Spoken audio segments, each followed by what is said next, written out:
Hi, this is Josh Marshall, and this is the Josh Marshall Podcast with Kate Riga.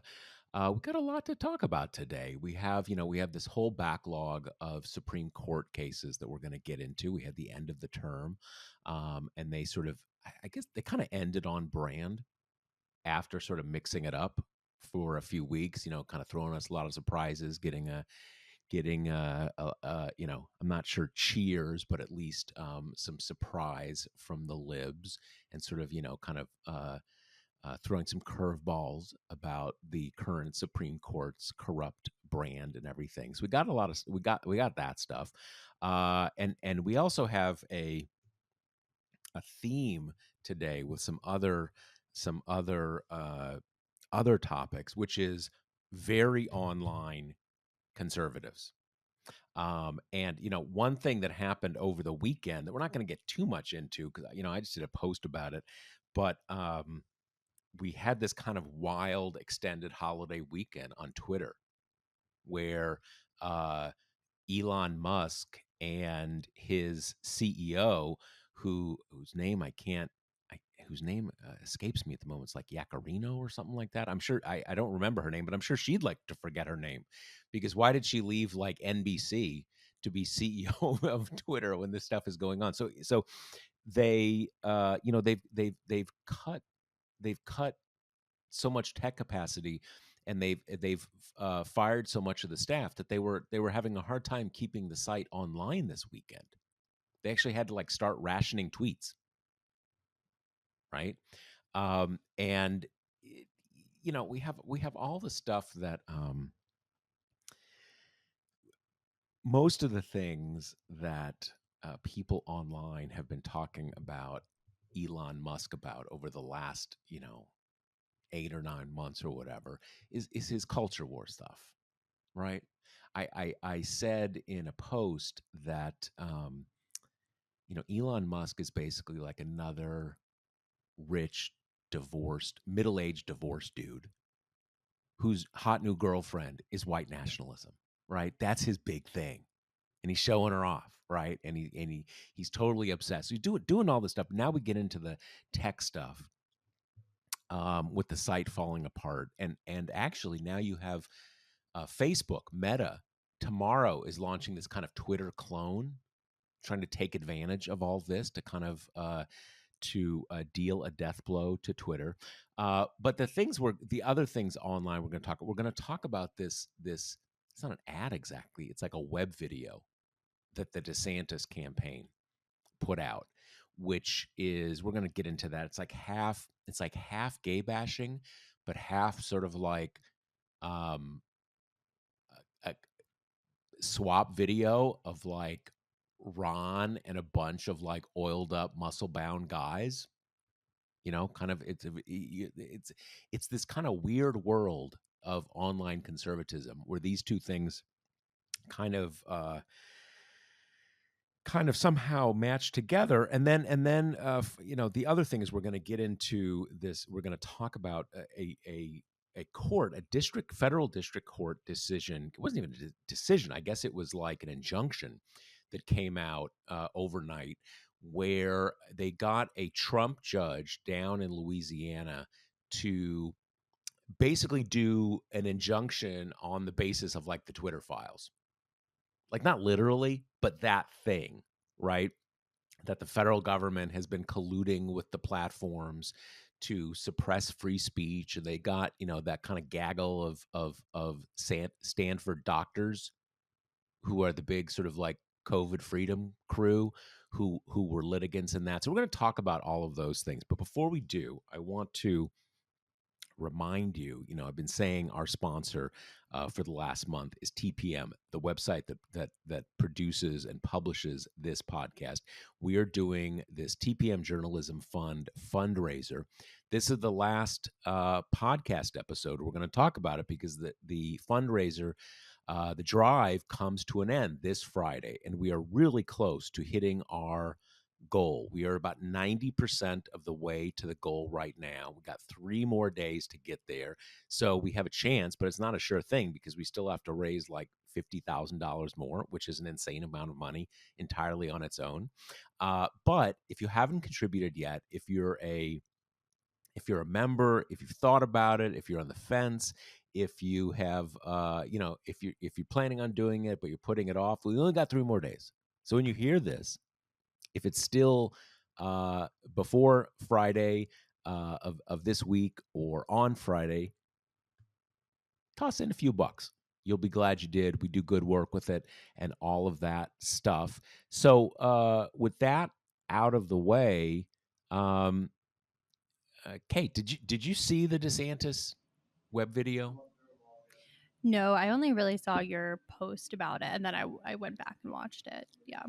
So what was your thoughts? I mean, I guess it's we live in this world, so some of it almost doesn't seem that surprising to us in a way, or to me.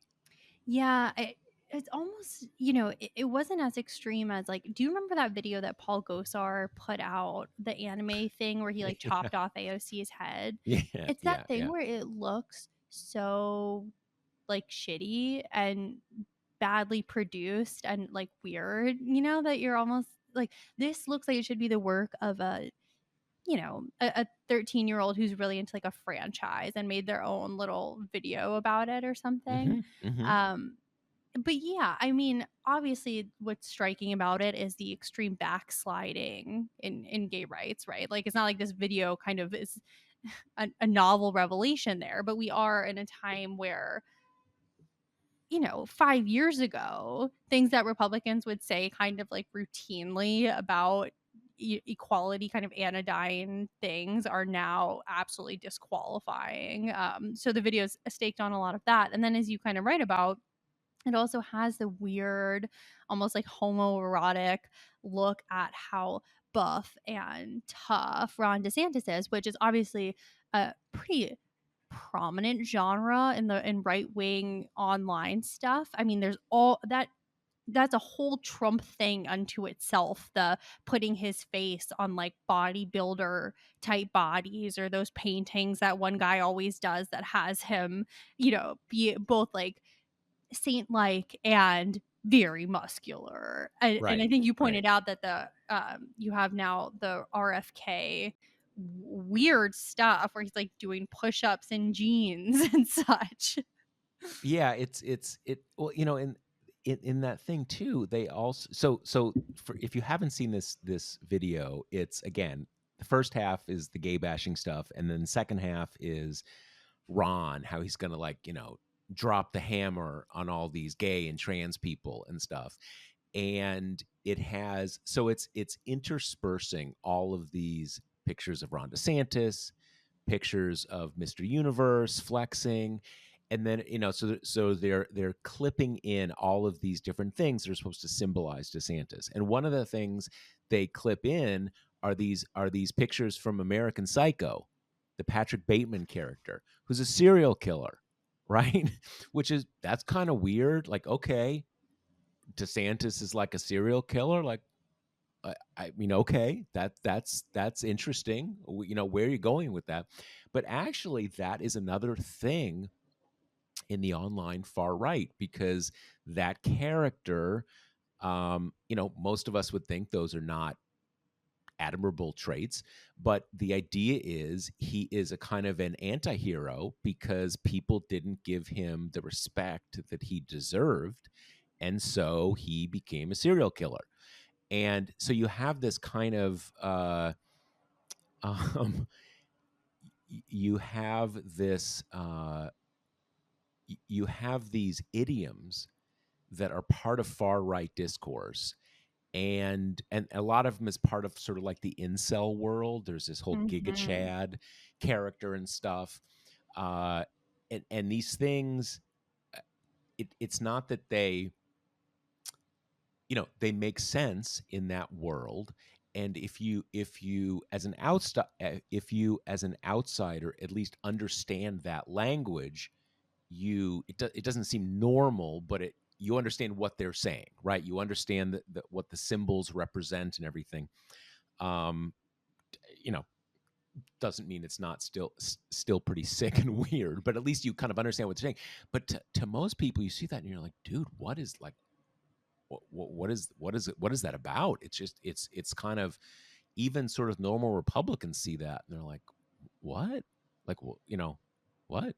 Yeah, and you mentioned this in your post too, but it's also premised on the most just violent misogyny. I mean, it's all this very kind of stereotypical machismo, which is easy to make fun of because it's goofy. But like, American Psycho is the only book I've ever had to stop reading because the hatred of women just like shimmered off the page, and there was the descriptions of the violence done to them was so graphic that I found it like really really upsetting. And that's all, that's part of his like quote unquote appeal, right? Patrick Bateman's is like Yeah. misunderstood, and then he vents that rage on women by torturing and killing them.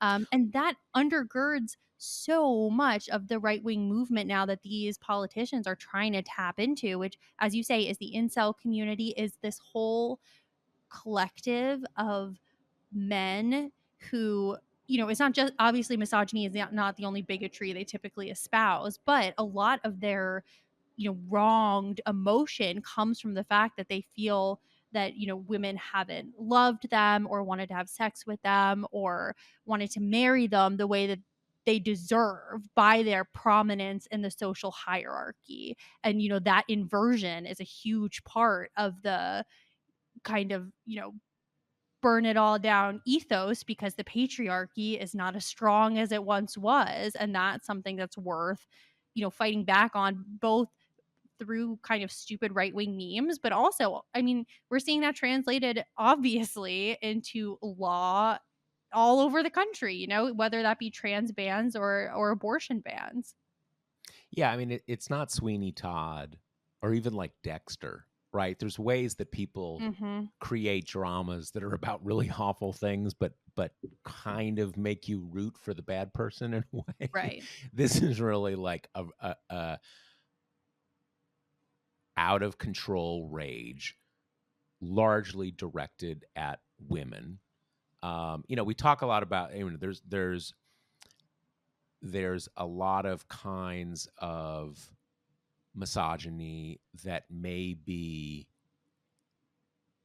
based on anger towards women, hatred of women, but not always expressed in a way where it's that at the surface, right? It's, wanting women to be play a subordinate role in the social hierarchy, wanting women to be, because a lot of traditionalism is in its own way very like protective of women, very Mm-hmm. fawning over women, but in a certain role. But this isn't that. This is like cutting heads off and stuff. It's really, Right. really.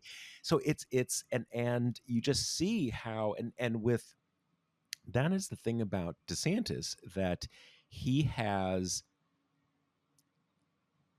decided that that is his path. He's going to completely appeal to that kind of online world, and and just 100%, and kind of like fill his campaign with guys, not always guys, paradoxically enough, but who are kind of from that, from that world. The other thing though about, in the first half of that video, the part again that was just pretty standard gay bashing, you know there's a lot of things happening on the right now that are, they're really just kind of pissing matches or fights between Trump world and DeSantis world. Like, one of the things you've seen over the last few weeks is they keep outing, or far right activists keep getting outed, so they're as Nazis and racists and so on and so forth. And there's sort of a battle, like, which side can out more of its operatives Mm-hmm. as neo Nazis and stuff like that. But with this ad, I saw some commentary that I think was not just part of that. Pretty hardcore conservatives sort of saying like, yeah, we're. I think it goes a little beyond where a lot of the right is on LGBTQ issues, inclusion of gays and lesbians, trans issues, and so forth, that ad is kind of like it's basically like fuck you, gay people. It's just like we hate gay people, and the way that the right has sort of rebooted homophobia in the last 2 or 3 years has been through this.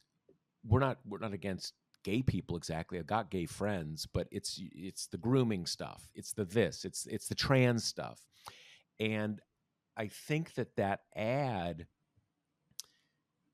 sort of shows that I think he kind of overdid it, at least, even for where the right is on those issues right now. And just if you didn't see the ad, it's most of it is basically attacking Trump for being too friendly to gays and lesbians and trans people, and especially how he was in 2016. So there's a lot going It on also does reveal the crux of DeSantis's flailing right now, which is when we were talking about him, when he kind of first was emerging as the potential Trump spoiler. Part of what we thought could be his best route to the nomination is some way to package I'm everything you liked about Trump, but I'm less of like a constant embarrassment on the international stage. It's like right. my administration is not going to leak every day. Like I'm going to know how to kind of comport myself with other world leaders, just kind of a more genteel Trump.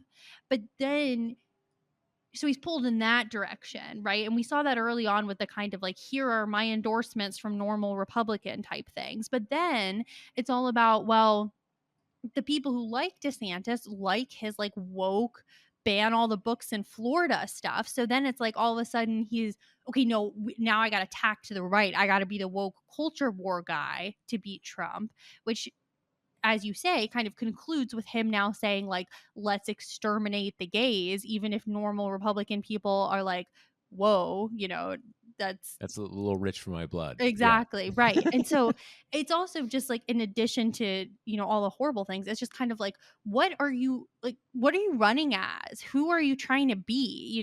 He's trying to be the more respectable Trump sometimes, and then out of the other cheek he's trying to be like, Trump is too nice to minorities for me, so I'm gonna right that ship. It's just completely incoherent. It's funny that there was uh to go back to your point about what his pitch was vis-a-vis Trump. He was combining two things. On the one hand, he's like, I'm not going to be like, storing classified documents in the bathroom. I'm not going to be, I'm not going to have the craziness.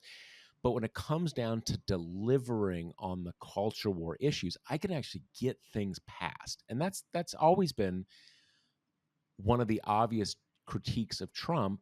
He's talking about building walls, he's talking about shutting down the deep state, all these kind of things. But like, where's the legislation? What did you actually do? Right?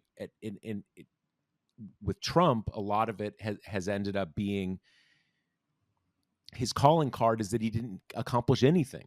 So he needs to come back and finally accomplish it. Or people betrayed him, the deep state stopped him and stuff. And DeSantis has this record of, again, legislative accomplishments, such as it is.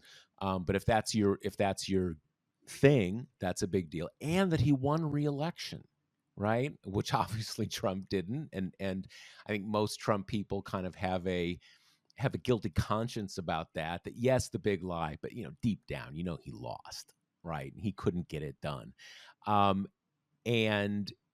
But he's had to, it's hard to say that someone lacks subtlety vis-a-vis Trump, but it's not subtlety exactly. But he's just kind of a little too literal in a way. And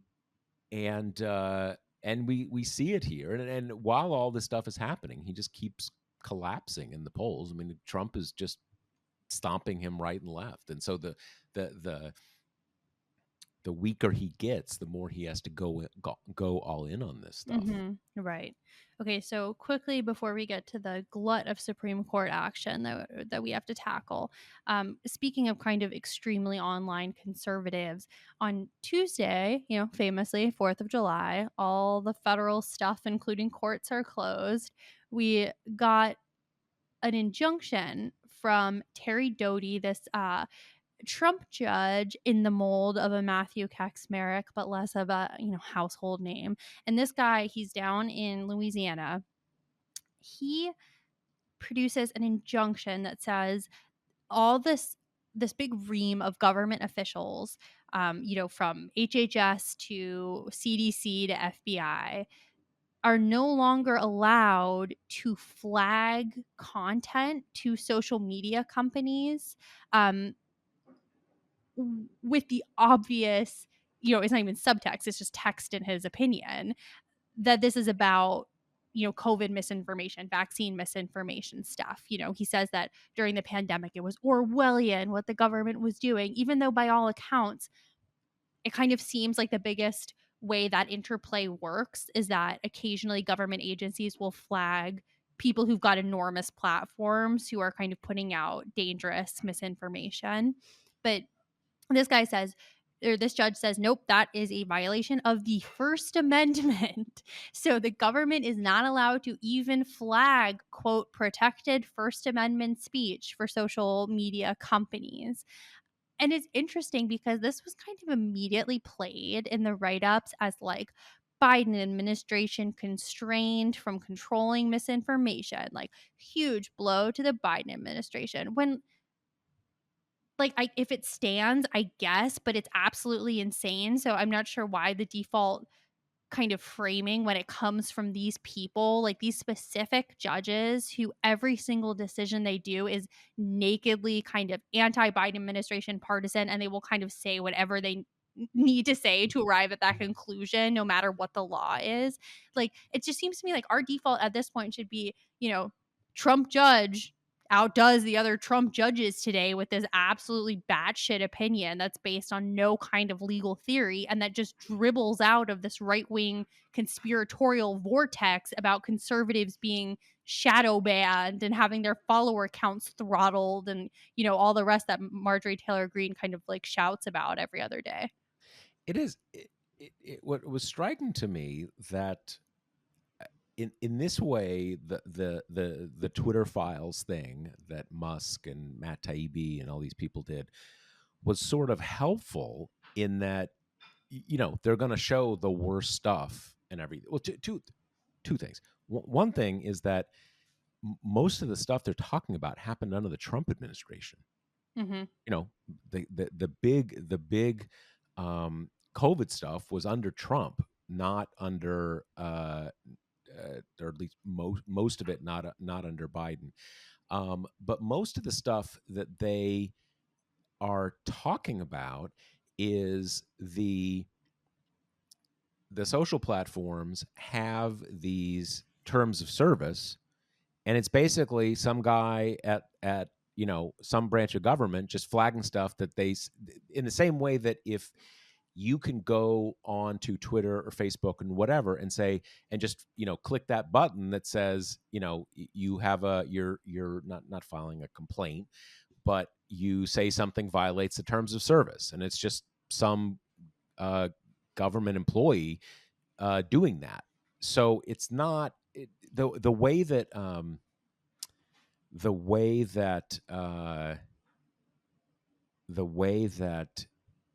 certainly the decision reads, and even as you say, a lot of the news reports read that this is what they appear to describe does sound kind of questionable, but it's not actually what we saw in practice.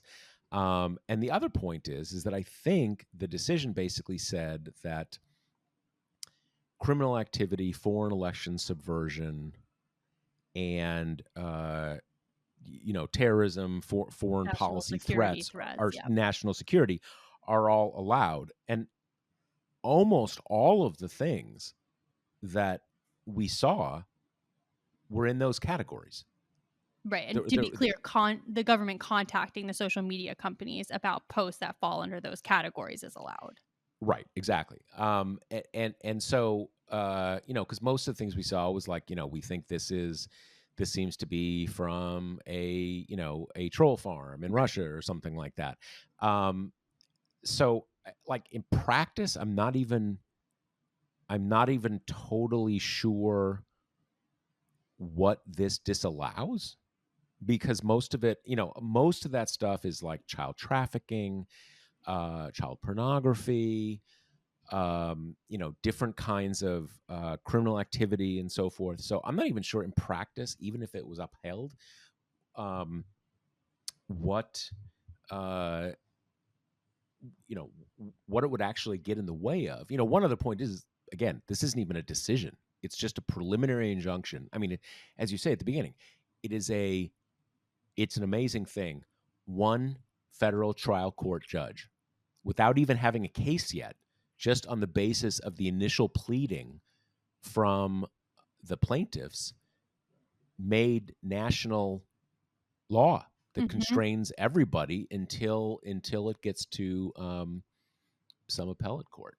Right, So there or you go. perhaps the Supreme Court, because Louisiana is governed by the Fifth Circuit, which we all know is a super right-wing court, and the way that this has habitually kinda worked is you put your lawsuit in the hands of one of these reliably Trump judges, all of whom happen to be governed by the Fifth Circuit. It goes to the Fifth Circuit. More often than not, they let the injunction stand, at least until they're done ruling, and usually until it kind of gets to the end of the legal road, which means then you have this one guy dictating national policy until the Supreme Court decides the issue, which can be years since that initial ruling.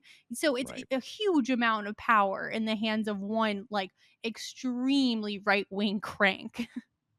Yeah, and just one kind of final point on this is there is this how the government in any of its arms and capacities interacts with publishers platforms. That's a real issue. And you can imagine a court coming in and saying, all right, here's the ground rules, here's how we're going to navigate this terrain. But in a case like this, you have it where the judge is saying greatest, Orwellian, greatest attack on the First Amendment in American history. You're saying things like that. This is not a let's set some ground rules kind of Mhm. kind of thing. This is basically someone who they're trying out for Carlson's position on Fox News or something, right? Right. So yeah, So now let's get to the Supreme Court, which ended its term with a bang last week on Thursday and Friday.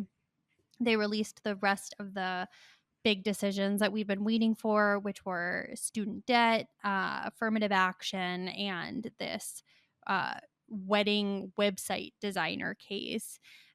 And on the first two, which were very much kind of on our radar, and I listened to the oral arguments and everything, I was like pretty 100% convinced that both were going down. I mean, during the affirmative action oral arguments, they spoke about it as if it was in the past, like they're a right, foregone conclusion. And then student debt was just such a too easy to screw over the Biden administration. So I kind of expected that one too. I think affirmative action was interesting because it was probably the angriest briefs I've ever read, which is saying something since we just had Dobbs, et cetera, et cetera. But especially the writings of not coincidentally the people of color on the court, which were Clarence Thomas, Ketanji Brown Jackson, and Sonia Sotomayor, were just unusually referential to the other writings, and they were very critical of each other. And at one point, kind of Clarence Thomas is bemoaning Ketanji Brown Jackson's view of a society, irreparably riven by racism, where Black people are always the quote unquote victims, and that's and the kind of scars of slavery are the only important things about Black life and all that kind of stuff. And, she responded and is like, uh, Thomas's prolonged attack on me, is taking issue with a dissent that I never wrote and that what this case is not about. It was just like emotional. It was more emotional than most of these decisions we see usually are, with the kind of the liberals writing a dissent to talk about the realities of systemic racism and the on the ground facts that if people of color, their percentage that they're admitted to college drops, then that is a direct pipeline to all the leadership positions in society and kind of X, Y, and Z. And then you had Roberts writing for the majority saying, well, we couldn't have this in perpetuity. It had to end sometime, like kind of along the lines of his big voting rights decisions. We're not in the 60s anymore. We don't need this stuff. Isn't it so much better to kind of consider the students, holistic life rather than race, blah, blah, blah. And he throws in this one little caveat that is so specifically to address something that Jackson brought up in oral arguments, which was, I thought was really striking, that she said, we're contemplating a future where certain people can talk about facets of their identity as kind of like big, shapers of their worldview and their experience. But then, a student who's Black, like, can't mention it. Right. And like, that's bringing up its own kind of 14th Amendment problem. And then Roberts threw in this little caveat where he was like, they can still write their essays about race. No one's worried about that, Interesting. yeah. I didn't realize, because that um, part of his decision has gotten quite a lot of attention, Hmm. because it does seem, at least potentially, or certainly for the more prestigious universities that have big budgets and big admissions offices that can have people pour over individual essays, which is really not the case at the big state research universities, which in prestige terms are, you know can get towards comparable with prestige with those kind of places, but they can't do admissions quite the same way. That you almost open kind of a back door, that you can have take race into account, as long as the individual, you know 18-year-old Black kid, basically writes the argument of the dissents as their essay, and Hmm. then it's like fair game. And it's sort of this weird, ironic, perverse thing where, in a sense, it's like the majority assigning its homework to every 17 and 18-year-old Black kid, that they have to write their essay about systemic racism. Right. And We'll believe it if you can prove it to us. yeah, well, it's almost like, you get rid of society-wide arguments about racism Hmm. in favor of sort of, artisanal, how, my own private theory in my own life. That's okay. And it does, but it seems like more than an aside that this does create a potential framework, at least for universities, again, that have the funding, that they have admissions offices where they can have people give really close reads to essays, that you can do something. I didn't realize that seemed to have been prompted by Hmm. something that Jackson said in oral Yep. arguments. That's interesting. That's interesting. Yeah. So that was the big one. And then we had student debt, which was one of the most ludicrous decisions I've ever read from the Supreme Court, which is like really saying something.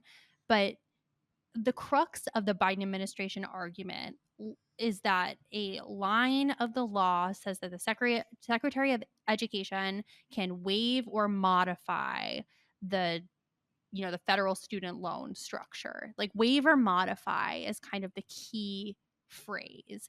And the administration keeps being like, waive It's right there. That's what it says. And it's in a law, the text of a law designed to give the Secretary of Education flexibility with student loans during times of emergency. Like, this is where the same authority to do all those pauses came from. And so this is one where it's just the court loves pretending statutory ambiguity, and that agencies are grabbing power that was not properly allotted to them and using it in ridiculous ways. And much of this decision was premised on the major questions doctrine, which is one of these kind of like right-wing fabricated things to fit all their needs, which is that if an agency does something of economic or political significance, their congressional authority in the statute had to be very, very explicit for them to take such large action. Waive or modify here was somehow not specific enough to meet that threshold, because Robert says this would just be canceling so much freaking debt, man. Like, that's a really big action. And so we've decided that's not specific enough. And it's just, it puts into such stark relief, if they don't like the agency action at hand, there's not going to be any kind of statute that will ever be specific enough to meet that, because this was a law that gives the secretary power to waive or modify student loans in times of national crisis. Somehow, COVID doesn't qualify, or canceling debt is somehow different than pausing debt for years. And, tough beans, not good enough. That's where we are. And then it was interesting because Amy Coney Barrett wrote a concurrence where she basically tries to prove the thesis that the major questions doctrine is okay. If you're a textualist, it still makes sense. And it was like completely nonsensical, because her famous kind of guidelines are the big hint for if an agency is running roughshod over its authority is if it tries to do things that are not, quote, in its wheelhouse. Pretty hard to make the argument that the Secretary of Education adjusting the federal student loan structure is not within his wheelhouse, but there you have it. It's funny because this was a case that on the let me put it this way. This was a case that I was inclined to think that is a pretty big thing for the president to be able to do on his own. You're talking about like $500 billion, which it amounts to spending, since this is, some people get confused about like, oh, what about the people who loan the money? What about, they're not losing any money. The whole point of these loans is they're backstopped by the federal government. So this is basically the federal government spending $500 billion. And the ability for a president to do that does sound like a pretty big deal to me. And so I went into it not knowing the particulars, thinking like, okay, that's a lot. That's a lot for the president to be able to do. But as you say, the empowering legislation is pretty clear. It's kind of hard for it to be any clearer. And so you can certainly think that this is questionable on policy terms, but it's kind of just there as just there. I mean, it says waive. You can waive. You can waive it. Waiving means get rid of it. So it's very hard to see what the contrary argument can be. But as you say, this court is very big into. It's almost like when someone says, I can't hear you, and you're screaming in their ear like, I can't hear you, I can't hear you. They refuse to hear clear legislative language. Now, maybe it is bad policy for the Congress to do that, but they did do it. And on what basis they shouldn't be able to do that is really not clear at all. And you have this, again, major questions doctrine, which is I think I said somewhere that it's not really the left exactly, but it was more like the post New Deal state used the Commerce Clause as kind of this very expansive piece of text in the Constitution that kind of everything counted as commerce. So you could get down to into the states and make federal law. Now, obviously, that's been greatly pared back by the conservative-leaning courts over the last half century. But the thing about the Commerce Clause is there is a Commerce Clause. It actually is a Commerce Clause, and commerce actually is and always has been a fairly expansive term. So there's some similarity in that it's kind of a it's kind of a little a little tool that allows you to kind of just deal with a lot of things you want to deal with. But again, it's there. There is a Commerce Clause, and this major questions is not only is it a problem if you're a textualist. I think as you've made clear in a number of things you've written in your coverage of the court over last couple of years, this is just a way to make the court more powerful. Mm-hmm. To kind of just say like, no, there's a lot of things that it's just up to us, and these things kind of seem like restrictions on Democratic presidents, and to a great extent they are, but they're really erosions of congressional authority. Yeah. Because the Congress, again, if you look at this, the Congress did not have to say that. I mean, technically, it's the Secretary of Education, but really, it's the president, right? Secretary of Education is going to do not going to go rogue from the president. They didn't have to say that person had the ability to waive these loan obligations, but they did, and it's very hard to see how they don't have the ability to do that. It would be one thing if these were not federally guaranteed loans. I don't think Congress has the ability to say like, oh, Josh loaned this money to Kate. Now Kate doesn't have to pay it back. Too bad for Josh, right? If you're talking about private lenders, yeah, Congress that doesn't make sense. But it's not. This is all federal guaranteed. It's sort of this is another part with one of the issues with the whole federal education loan regime is that it's basically just free money for the lenders, right? It's backstopped, so there's no risk. And I thought Kagan's dissent was really good for that reason, that she, calls the use of major questions a threat to the democratic order, because that's what it is. It's the court appropriating power that Congress gave to agencies. And as she points out, there is real, good faith argument about that agencies are also somewhat, insulated from democracy. Their power stems from the president, who's obviously like the most elected guy, but he staffs the agencies. But hard to make the case that the Supreme Court is somehow more of a democratic institution than that.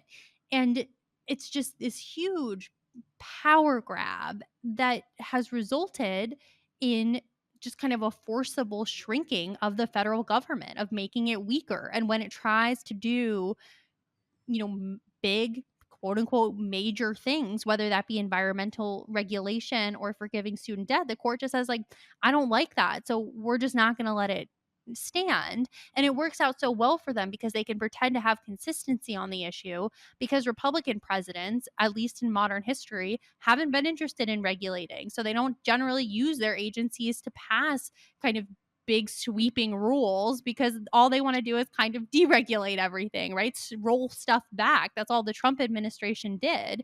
And there you're not going to run into a judge or a court that gets jumpy about kind of a powerful executive branch.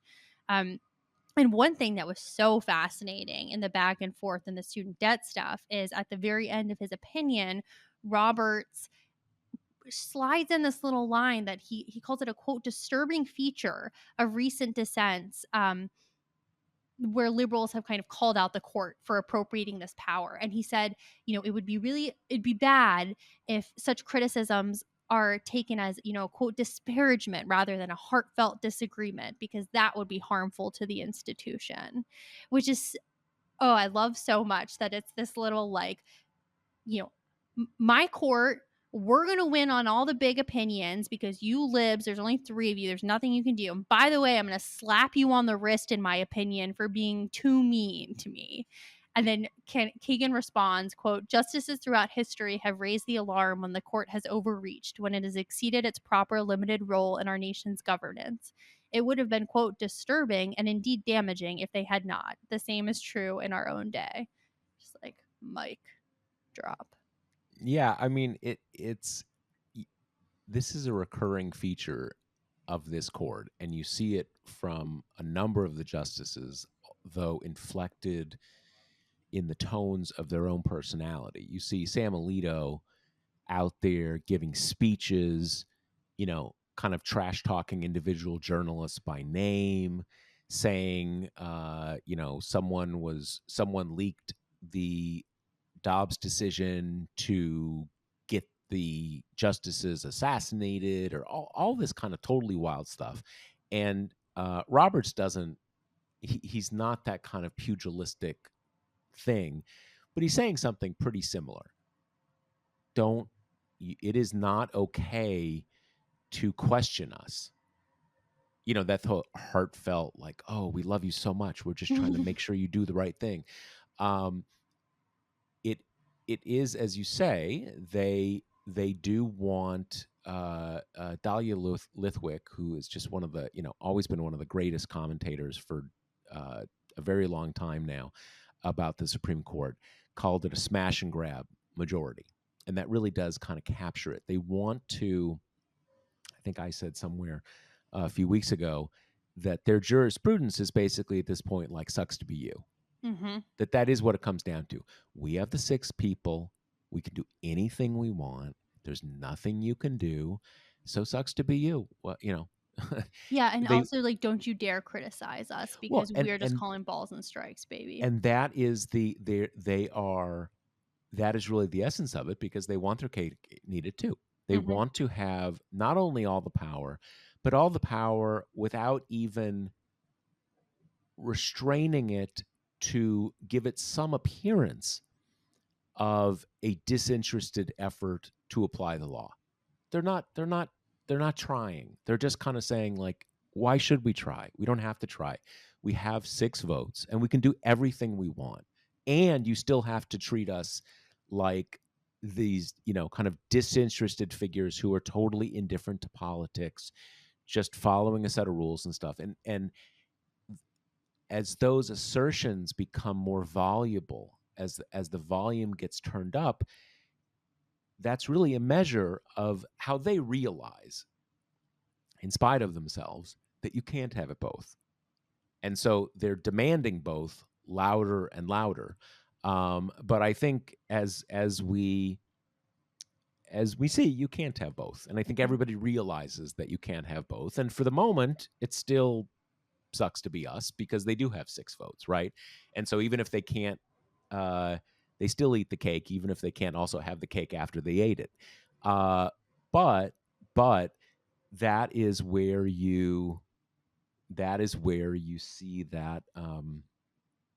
That's where you see that tension. And it's funny. One thing, and I certainly knew this about abortion. I wasn't quite as clear on it about affirmative action. But there were a few polls out recently, and it's not as stark as it is with abortion, but affirmative action is more popular than it was 20 years ago. I think the polls I saw were like, 55-45 in favor, something like that. So not overwhelming, but clear. And the reality was, and I don't have the polling data in front of me right now, but you go back 20 years, it wasn't popular.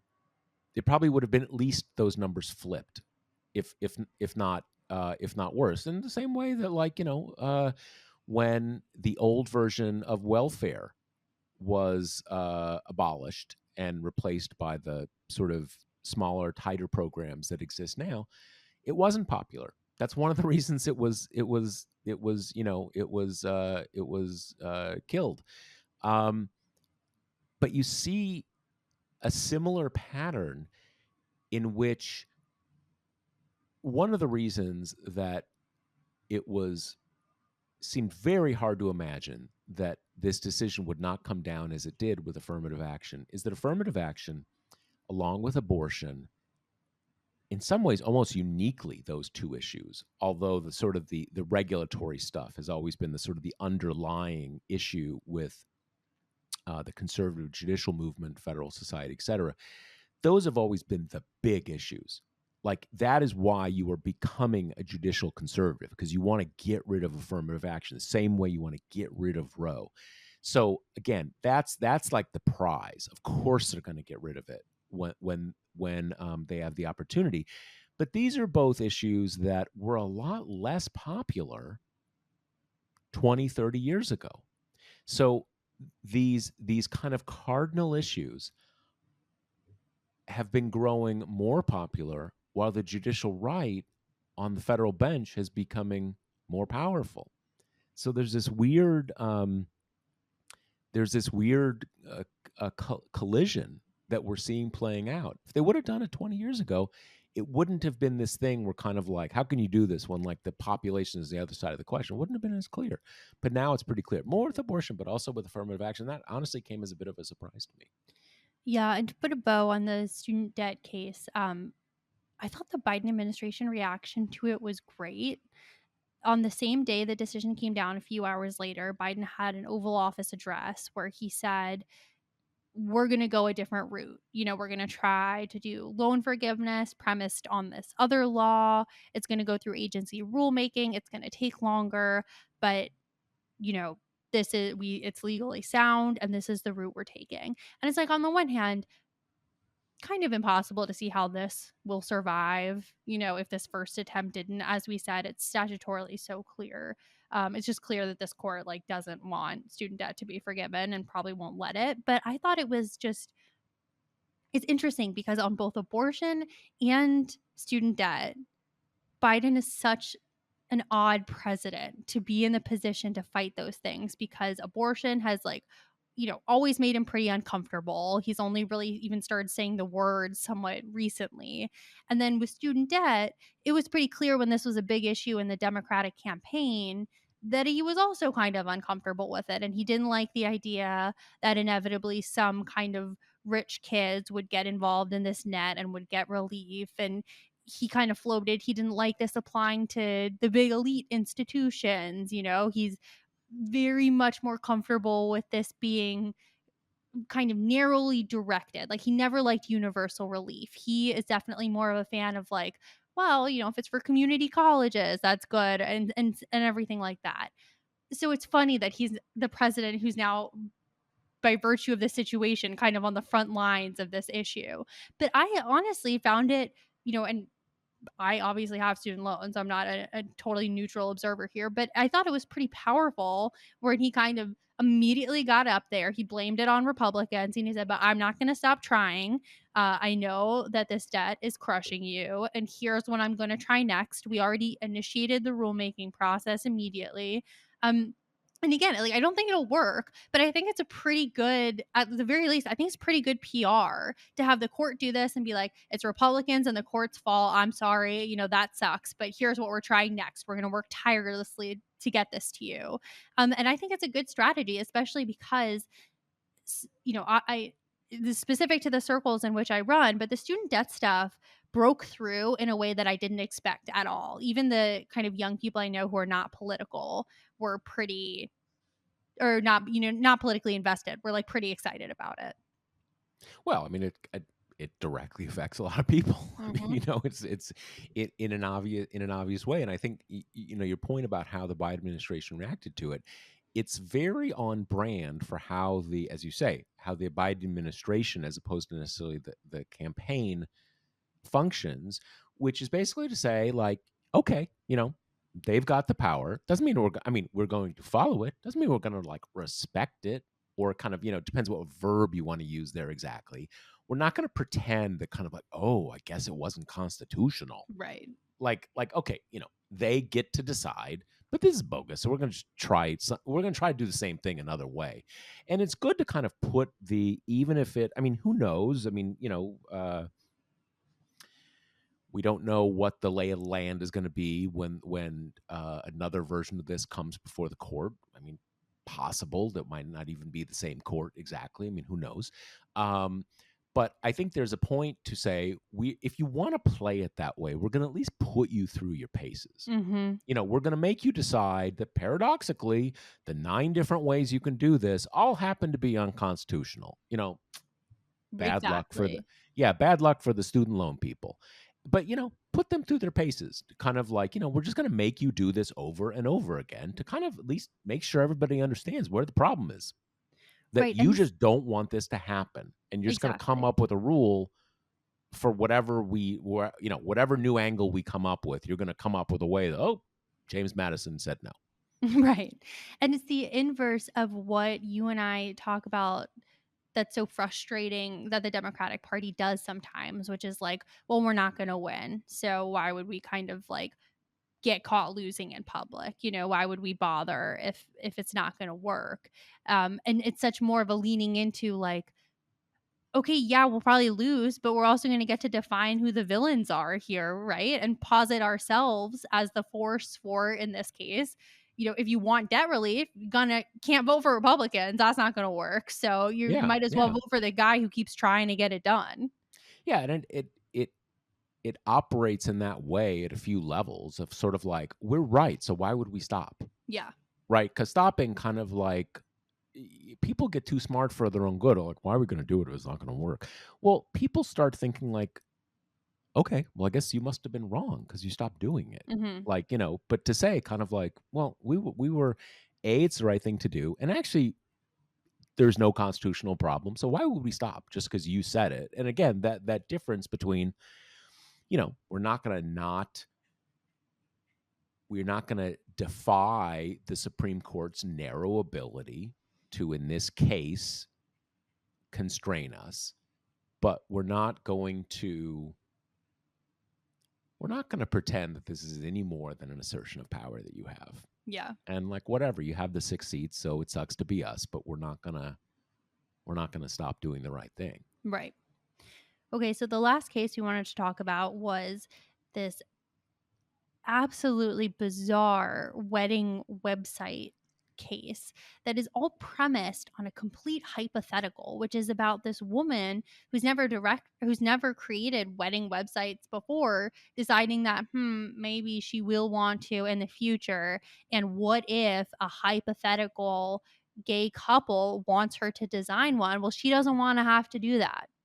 And that's literally not even hyperbolic. That is just the plain statement of the case with the added kind of sprinkle atop of this story from the New Republic that in later filings, you can tell that the people, on this woman's team are starting to feel a little bit weird about the fact that they're making up every single fact of this case. So it's almost as if they go like diving for a gay couple who has reached out for her services. And turns out the guy they cite is married to a woman and has no idea what they're even talking about here. So is there a theory of what is okay? So he fills out a form just asking a couple questions. Is there any? I mean, I guess that the people that the lawsuit. What is it? Declaratory judgment. What's the term? Is it declaratory judgment? When you basically say kind of, I want a ruling from you in advance of any facts, just to kind of protect Oh, me in advance. yeah. I mean, I can't remember if emergency that's filings of yeah. whatever. So the suit predated this phony request for information or Mhm.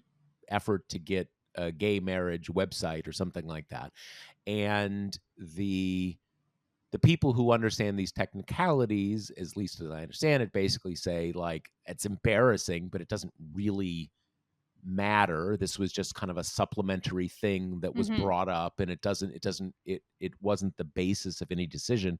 And even if you could argue that it would still be up to the same Supreme Court to decide whether it matters. So it's not going to get redone or anything. But there's this factual question of like, okay, where did this thing come from? Because clearly it did not come from this married straight man, or straight, not straight Mhm. man, but you get it, what I mean, Yeah. a heterosexual married man. Um, but it had his phone number and address, but not his name, or it has his first name or something like that. So somehow this happened.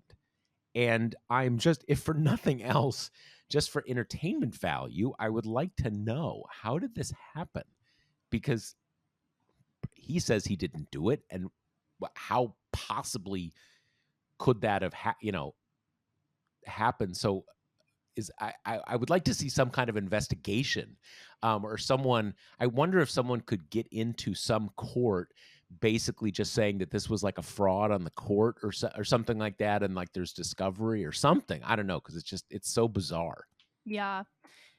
And, the opinions they don't deal with it at all. But I have to say, I ended the day by going through all the filings in this case, and it was just this one was so depressing because it's just so, I mean, they're all depressing, but this one is so obviously kind of rooted in, we opened with the show, the right-wing backlash that is kind of now in 2023 making gay rights like less acceptable than they were 5 years ago.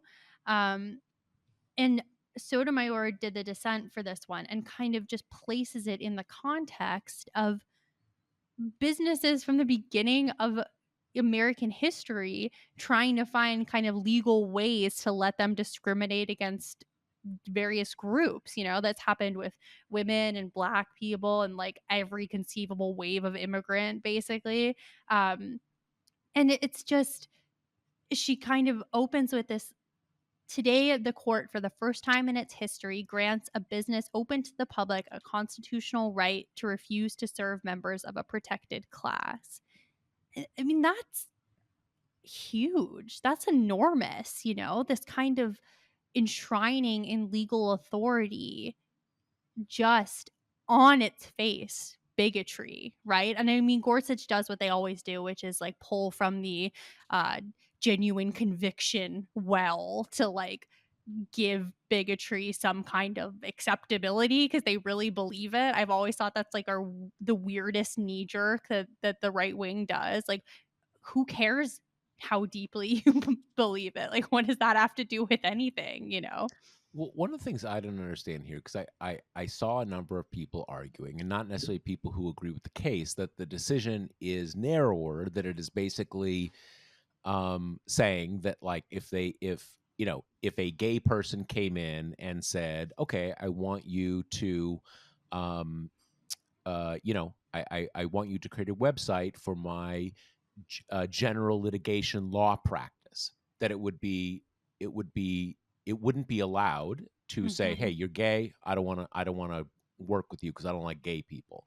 So that point being, it is not about it does not protect uh, bigotry, or whatever you want to call it, prejudice against the group.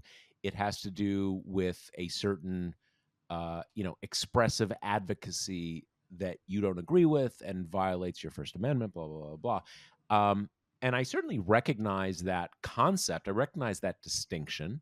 Um, the problem is, though, is that uh, uh, the ability for gays and lesbians to marry is now enshrined in American law, and getting married is is an intrinsic feature of being gay or being a lesbian, in the sense that marriage is uh, just a birth, marriage, death. It's a life function, right? So it's not. I was kind of posing this to one of my conservative friends online, kind of like, I understand the distinction, but doesn't this distinction kind of break down? Because if it is, again, it is inherent, it's intrinsic to the class of gay and lesbian people, that their marriages will be to people of the same gender. So how is that actually a distinction? And I still haven't gotten a good answer to that. Hmm. And that's kind of, so I don't think there is a good answer. you know, it is inherent to who that person is. I mean, I guess you could, you know, maybe you could say like, okay, I I don't want to do your pride, you know, your pride march website. Not against you being gay, but that is a whole political advocacy that's not my political advocacy. So I'm happy to work with you, but don't make me do that. Um, not sure that not sure that quite adds up, but that seems to be at least a meaningful distinction, sort of, or one that you can say a theoretical distinction might actually make sense Mhm. in real life circumstances. But again, as long as the same sex marriage is a constitutionally protected right, again, it just seems intrinsic to being gay. Yeah.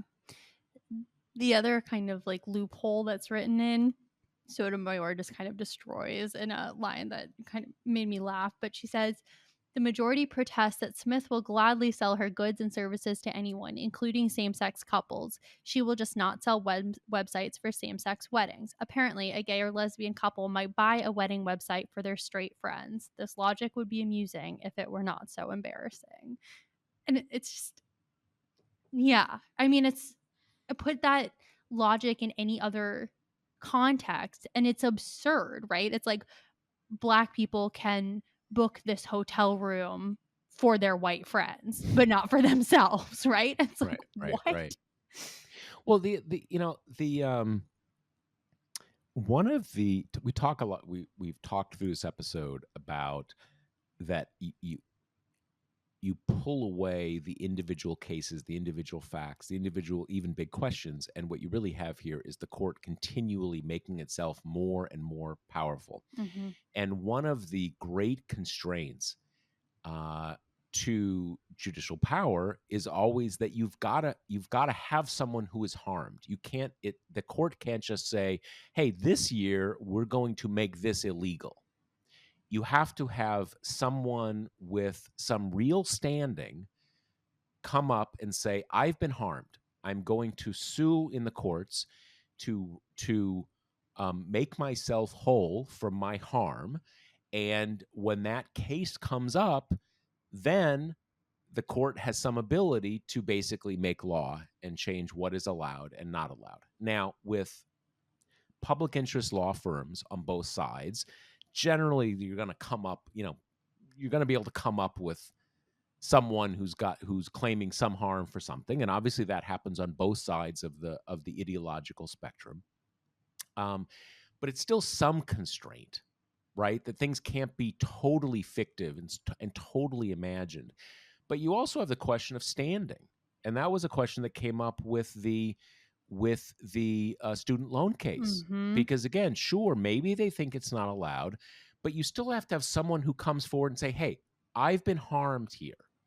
And one of the big questions there is you're going to say, "Who's been harmed?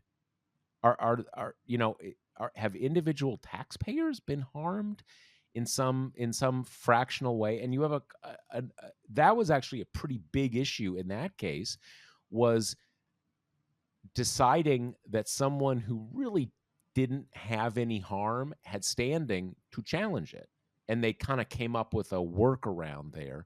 But what we see in the same sex marriage website case is that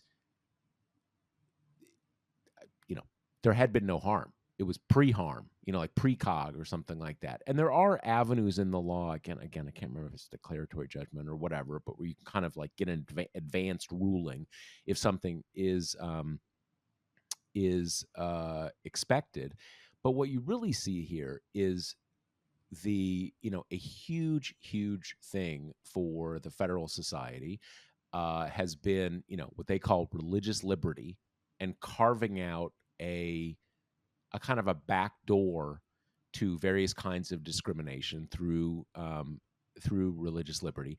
And this is a big thing for Leonard Leo, the big federal society guy. And what you see here is the way that they have created, they have floated these cases that in many cases is so theoretical they can't even really come up with a litigant Mm-hmm. for it.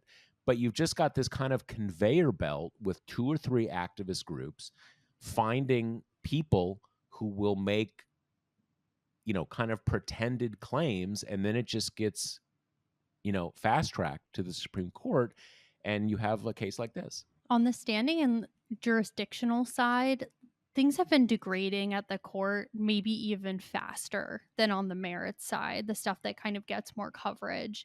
The student loan one is such a good example because they ultimately had to reject one of the student loan lawsuits because the standing was so silly. Like the people clearly were not at all harmed from the loan forgiveness, and they actually wanted the Biden administration to pursue loan forgiveness via a different law. Like the whole thing was stupid, and they rejected that one. But the one that they upheld is premised on the harm to this organization called Mohila, which is the Missouri's kind of like student loan debt servicer, which is an entity that is completely independent from the state. And yet it was the state that brought the lawsuit. Mohila was not involved in any capacity, even as like an amicus brief. It just wasn't at all part of the case. But the state is claiming that its injury comes from the injury to this entity. I mean, it's ridiculous. And the And I, theory there is that because they're loan servicing and it's going to reduce their cash flow basically yeah, as a loan servicer. right. Yeah. And then separately, we had the Moore v. Harper decision, the independent state legislature one that we were very pleased about, but it's jurisdictionally insane. Like, it hurts me to ever have to agree with Sam Alito on anything, but his whole thing there is like, this case is moot. There's no case to decide. And, the legal experts I kind of talked to were like, yeah, there's not really a live case here anymore, but it might be better for them to decide on this now than in 2024. And ultimately, the decision was a good one, but like, they were just kind of making stuff up. Like there was clearly no underlying case. And this, and like you say, the standing stuff, it's just coming up again and again and again, where these very kind of basic tenets of the law, where you have to have a demonstrable, redressable injury for the court to address, that's just like really going out the window. Now it's kind of like whoever can kind of like gesture in the direction of a potential injury is good enough to usher the case in before the court. Well, it's sort of it's you allude to this point that the the pro voting rights kind of pro democracy people were happy to say like, okay, there's the case is moot, it's done, but like, okay, let's look the other way because we're going to get it, we got a good decision here, so like whatever, like we got to get our good decisions when we can. But it does, I mean, because the the mootness, I'm not sure if that's the form of the word Mhm. correctly, issue is used to be have a great deal of finality to it. The case doesn't exist, there's nothing you can do. But that changes when you have a Supreme Court just saying like, you know what, how about we do it because Right. whatever.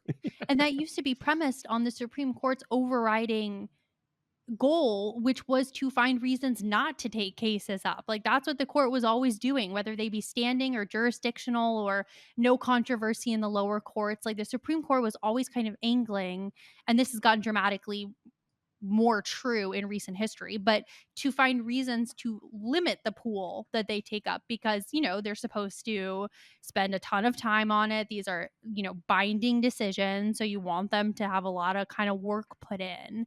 But this court does that some of the time. And then with kind of, right wing pet issues is like, it's fine. It's fine. We'll take it anyway. Yeah. Yeah. Well, sucks to be you is the real jurisprudence of this court. Yep. At least now, So short relief, right? It's yes. always the weirdest time of the kind of political calendar. It's like now you have to wait with bated breath to see like which civil rights are going to be rolled back, and then you have a few months before the new term starts. So Right. Exactly. Okay, well, that is, I think, all we have for this week. Let me remind you, we're in the third to last day of our fund drive for the TPM Journalism Fund. If you haven't had a chance to check it out, to toss in a few bucks if you've been thinking about it, if you've been putting it off. Today is the day to do it, or tomorrow, or the day after that, the last day. But it's really key for what we do. And as I've said a few times, if you are a reader of the website, you've probably been hearing more than you want to about this. But if you're just a listener to the podcast, maybe you don't go to the website, maybe just a fan of our podcast. So if you are, go to our website. It's the organization that publishes this podcast. It's where the resources come from. You can go to talkingpointsmemo.com. Just go to that site, kind of flip around. You'll see a promo for it, and toss in a few bucks. And I guess that's all we have for this week, right? Yep. All right. See you next week. Later. See you next week. The Josh Marshall podcast is hosted by me, TPM reporter Kate Riga, and TPM founder, editor-in-chief Josh Marshall. The show is produced by Jackie Wilhelm. Thanks to Why Not Jansfeld for our podcast theme song, and thanks to all our TPM members who make this possible. Rate and review us on Apple Podcasts, and subscribe wherever you listen.